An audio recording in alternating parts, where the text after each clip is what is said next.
Ajakirjandusest me nüüd ka järgmises ettekandes räägime. Veel kord suur tänu. Ja lavale tuleb mees Delfi meediast Ivar Kruustok, Chief AI and Innovation Officer, ingliskeelne nimetus. Palun. Tere. Ma briefi sain hiljem, et ma sain teada, et ma oleks pidanud ka selle eesti keeles tegema, aga ma siis näitan, et ma rääkida ikkagi oskan veel eesti keeles. See viimane küsimus oli selles mõttes väga hästi siuke hea nagu üleminek sellele, millest meie räägime.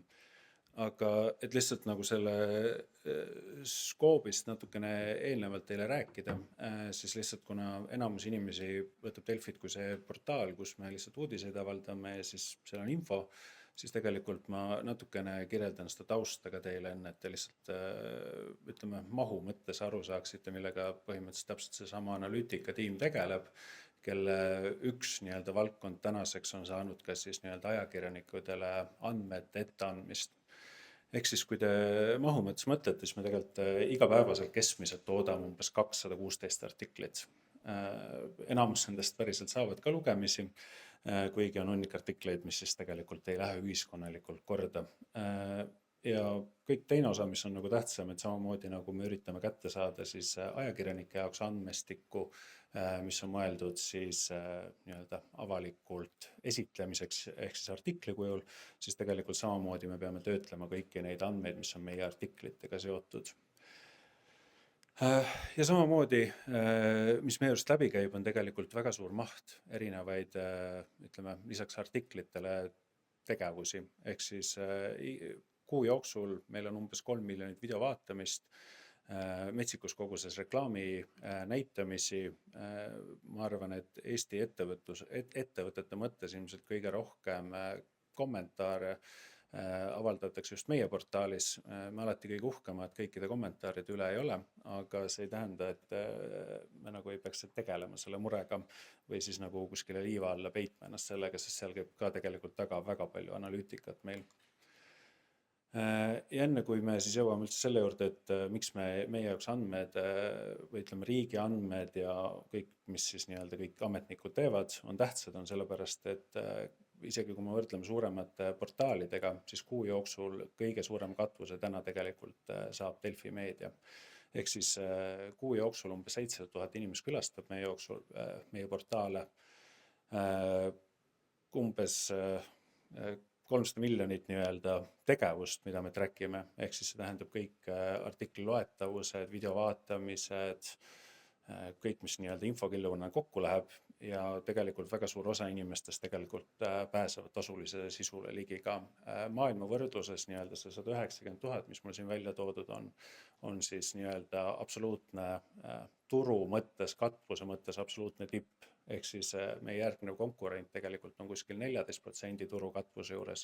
Kui meie mõtleme Eesti nii-öelda digikatvust, siis umbes 21% Eesti digi nii-öelda inimesed, kellel on interneti juurdepääs, pääsevad ligi meie tasulisele sisule tegelikult. Ja teine, mis nii-öelda sama tiimi ja analüütika mõttes teeb selle keeruliseks, siis kogu aeg konstantselt meie lehekülje peal on umbes 10 000 inimest. Ehk siis igal hetkel, kui seal artikkel tuleb, siis ühel lehekülje peal kuskil kokku on umbes 10 000 inimest, kes meie portaali külastavad.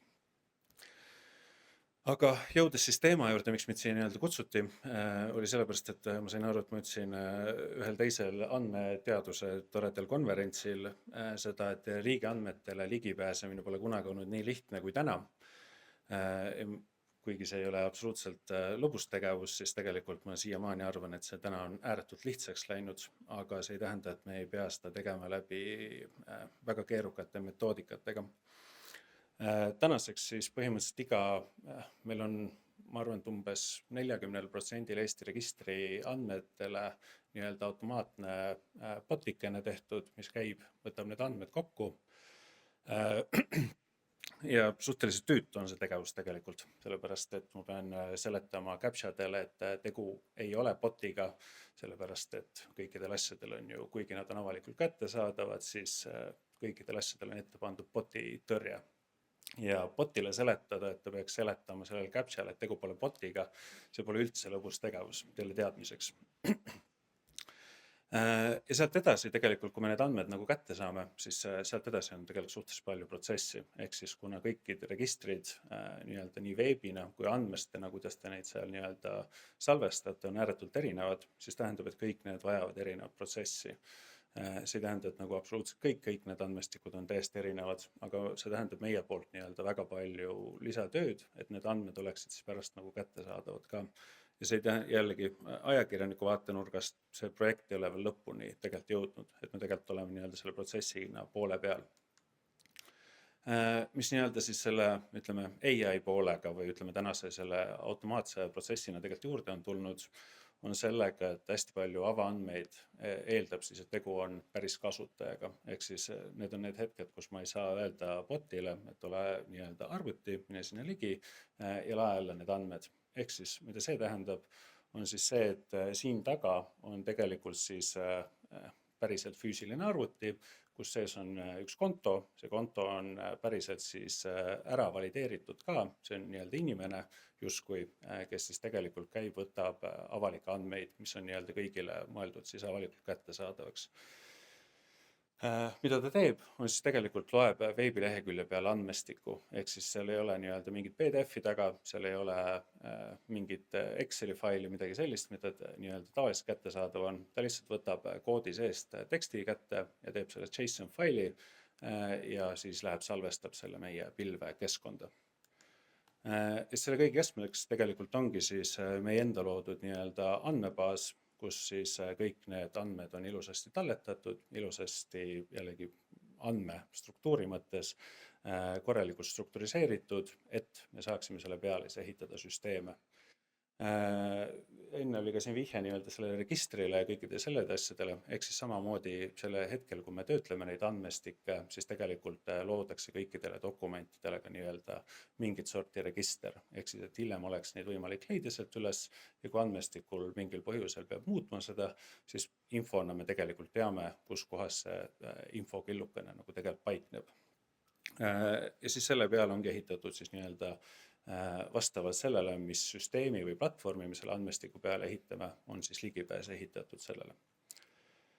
Kus me täna veel nagu nii-öelda oleme kõige rohkem testifaasis, sellepärast et nii-öelda tausta mõttes oleme rohkem nii-öelda andmetöötleja või inimene, kellele oskab nii-öelda seda taustasüsteemi paremini nii-öelda seletada ja toimivaks teha, siis täna on nii-öelda nagu raskusi rohkem sellega, et kuidas me selle info siis tegelikult ajakirjaniku ette viime ja kuidas teine osa, mis siis ka eelmises presentatsioonis, et kui andmestik muutub mingil põhjusel, me peame selle andmestiku kas ära kustutama, siis kuidas see kõik ehitatud on. Aga mis me siis nende andmetega teeme, on esimene lahend on see, kus me teame, et kui näiteks mingi aja tagant tuleb informatsioon kuskile andmestiku, näiteks kohtulahendite puhul, siis mis juhtub on see, et kui uus kohtulahend läheb veebilehekülje peale, siis taustal tegelikult PDF töödeldakse ära tekstiks ja tekstis tehakse kiire kokkuvõte, mis jõuab siis automaatselt tegelikult kohe kindlalt ajakirjanikud ette, ehk siis automaatne nii-öelda flow. See on see esimene, seda kõikide andmestikudega normaalselt teha ei saa, sest maht on hästi suur. Ja täna nii-öelda meil kõige rohkem nii-öelda ütleme, mahu mõttes probleeme valmistabki see, et kuidas välja filtreerida, kui on hästi suured andmekogused, et see oleks info, mis tegelikult me peaksime automaatselt ajakirjaniku ette viima.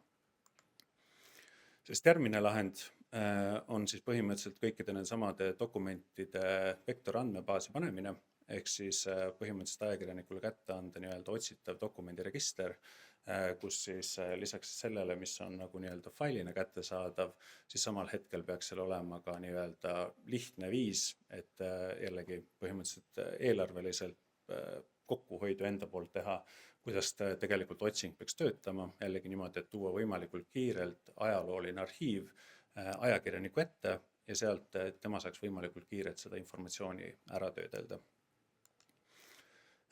Ja viimane, mis meil nii-öelda on nii-öelda tänaseks ainult nii-öelda enda arhiivi peale üles ehitatud, aga just kui mina näen, et see nii-öelda viimane aste peaks sellele protsessil olema, on siis chati rakendus, ehk siis samamoodi kõik need andmestikud, mis meil tegelikult on kokku korjatud, siis tegelikult ajakirjanikul peaks olema võimalus minna nii-öelda sinna chati liidessasse ja küsida põhimõtteliselt mingi andmestiku kohta küsimusi.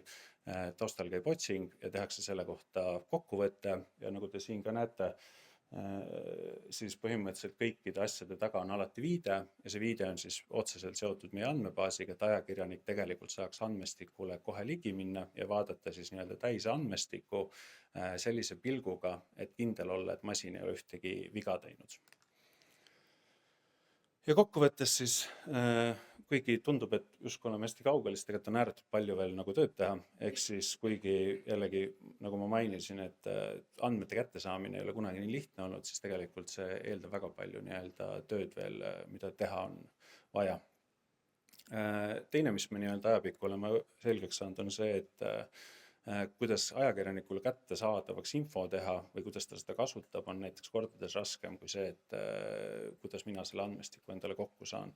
Sellepärast, et maht on suhteliselt suur, inimtööjõud nagu suuresti ei kasva ja iga andmestiku jaoks see sama nii-öelda lõppvaade tegelikult ei ole see, mis väärtuse loob. Ja protsess, nagu ütlesin, tegelikult on poole peal, mõtteid on, väiksed demod on valmis ja tegelikult ongi see, et nagu kus loodetavasti jällegi, mida kuud edasi läheb, siis see protsess võiks minna ainult kergemaks. Ja kui keegi tahab paremaid ligipääse teha ja loodetavasti mu botte mitte keelata, siis võite minuga ilust ühendust ka võtta. Aitäh teile! Ivar, suur tänu, väga põnev ettekanne.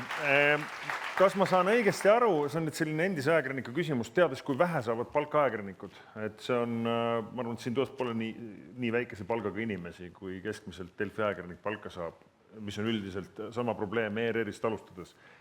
Kas see on lahendus, et te teete pool tööd nende eest lihtsalt ära? Et ei olegi vaja rohkem palka maksta, et sisuliselt otsite neile kogu selle informatsiooni välja ja mis siis üldse on ajakirjaniku roll lõpuks?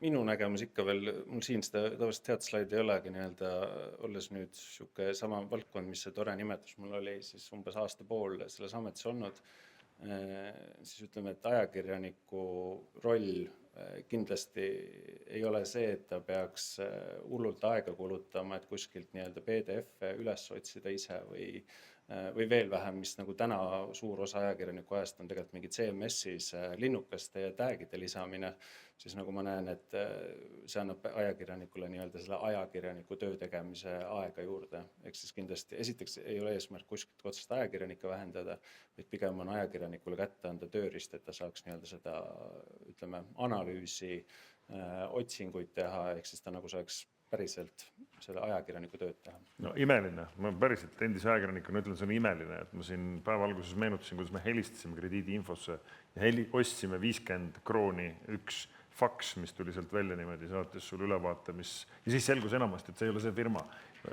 Me peame uue leidma. Olgu, aga on palju küsimusi ka, teeme kiirelt. 16 laiki. Millised kokkulepped teil andmevaldajatega on, et botid saaks nende andmebaasis kraapimas käia? Ilma loata kraapimine pole vist päris eetiline. Jah. Kas kirjeldatud Delfi andmesüsteem on registreeritud AVTS-i mõttes andmekoguna? Ei. Kuidas riik saab parandada avaandmete kasutamist ajakirjanduses? Palju lihtsamaks, kui mul oleks API ja siis, kui ma olen kirjutanud nendele toredatele e-mailidele, et nagu võiks siis andmetele ligi saada ja päringutele, siis palju toredamaks, kui mulle vastatakse ka, mitte et ma ei peaks sisu käima võtma sealt, mis peaksid avalikult kättesaadavad olema. Ja siis minu jaoks ei ole avalikult kättesaadav see, kui topitakse robotile ette bot. Ja kui ma öeldakse, et Delfi saab andmetele ligi, siis küsimus on, et mida siis täpsemalt selle botiga üritatakse tegelikult saavutada. Et reaalsuse mõttes sellega ei saavutata mitte midagi, lihtsalt üritatakse kuskilt mingil põhjusel andmestikku kinni hoida ja tekitada selles mõttes minu vaatenurgast meediamajale kulu versus see, et nagu ma saaksin lepinguliselt üle API nendele samadele andmetele ligi. Palju te avastate sellised andmed, mis te ütlete, et ohoo, need ei peaks avalikud olema? Meil tegelikult käib kõikidel nendel andmetel filter ka üle. Ehk siis kui nii-öelda meie dokumendi süsteem avastab, et see on mingi asi, mis ei lähe reeglite vastu, mis on nii-öelda siis, ütleme, et kui süsteem tuvastab, et asi ei tundu olevat siuke asi, mis on avalik, see tegelikult meie süsteemi ei jõua. Ehk siis meie poolt on seal juba filter vahel, nii et ma teoreetiliselt ei avastagi seda. Ja viimane küsimus on küll rohkelt, aga eks sa saad ise pärast workshopsist üle vaadata. Lõuna tuleb kahjuks peale, viimane on väga hea küsimus. Kui saaks vabalt valida 3 riigi andmestikku, millest saaks 24/7, 365 päeva aastas andmeid kätte, siis mis need oleks? Esimene, mis on kõige keerulisem ja kõige raskem, kuigi nagu infona tundub kõige vajalikum nii-öelda teadaolevalt, eriti kohaliku elanikkonnale on kõikide, ütleme, ma ei tule nüüd meelde see, mida peab siis täitma, see on see, kõik poliitikud peavad enda need absoluutselt blankin. Jah. Selle andmestiku kättesaamine on ääretult tüütu, seal on kõige rohkem siukest informatsiooni, mis mulle tundub, et kohalik elanik, minu mõttes olles mitte Tallinna elanik, siis kohalik inimene peaks tegelikult teadma inimeste osas, kes otsuseid teevad selles piirkonnas ja selle andmestiku kättesaamine on üks kõige tüütumaid tegevusi üldse. Seal muidugi on see vähemalt, kus ma kirjutasin, mulle vähemalt vastati, et pole teie asi nende andmetele ligi saada. Selles mõttes, et nagu see ei ole absoluutne takistus selles mõttes täna enam kahjuks. See oli esimene, on sul midagi veel? Kohe niimoodi päris ei tule. Ma tean, mul oli see Transpordiamet, mul oli ka hea meel, et oli siin, see on ka üks nendes kohtades, kus tegelikult meil oleks hästi suur huvi, et saada teada, kui liiklusõnnetus kuskil toimub. Sest info, ma tean, et on portaalis olemas, jällegi ajakirjanikul on see selles mõttes, et jällegi vajalik info, sest see on see asi, kus me saame otsustada, kas ajakirjanik kohe sinna saate kohale, pilte tegema, infot saama või tegelikult mitte. Ja see on jälle siuke koht, kus ajakirjaniku, ütleme, lihtne task, aga tegelikult aja mõttes, kui see, et ma ei tea, me peame ootama, et vihje kirjale keegi kirjutaks, et õnnetus juhtus ja selle aja jooksul näiteks tihti tegelikult ei saa fotograaf sinna kohale. No küllap see pigem on oluline sellepärast, et teaks Delfi kaudu inimestele teatada, et sõitke mööda, olge ettevaatlikud, ma ei tea, seal on libe ja nii edasi. Mitte sellepärast, et ajakirjaniku kohale saata. See ka töötab sellepärast, et ma mõtlen, et kui oli ütleme, et kui oli need riigi testimised, nende õnnetus või mingi piirkonna teavitusi tehti, et vältige neid kohti, siis ma tean hunnikute 5 inimesi, kes ütlesid, et nad Delfis tegelikult said kiiremini kui selle riigi rakenduses selle pushi, sest meie push jõudis natuke enne kohale kui riigi rakenduse push lihtsalt mainin. No väga põnev.